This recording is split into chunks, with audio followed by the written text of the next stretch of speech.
Hi, I'm Larry Tyler, CEO of the Practical Governance Group, bringing you today's Governance Moment. Today I want to talk about the role of the CEO in governance. I'm asked about that sometimes. What should the CEO's role be? As first the leader of the organization, but also part of the board. Oftentimes they're a member of the board. First of all, the role of the CEO in governance is to make sure that the board is fully informed as it makes decisions. And that means that all the information needs to be available to them that is at the governance level. You need to provide timely information to the board so that the board doesn't hear about something from the outside before it's been given to them at the board meetings.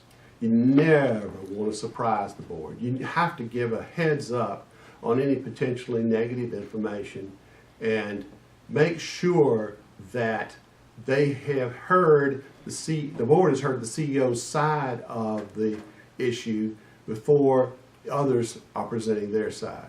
You want to help recruit new board members as a CEO, and oftentimes that comes from things that you've learned in the community and that you see that will be helpful to the board. You ensure that the board stays involved in governance and not management. In one of my previous videos, I talked about the fact that you know that you've gotten the board into management when you walk into the board and say to the board, help me choose the carpet color for the new lobby. Once you've done that, you've asked them to get into management, and once they get into management, they may decide to stay there. You also, as a CEO, have to help actuate the annual board retreats. Generally, this is planned in the CEO's office with the help of the board and the input of the board. In general, though, it is the board's retreat for which the CEO is participating. The CEO is a member of the board in about 46% of the hospitals in the survey from the Governance Institute in 2013. About 17% are non-voting members.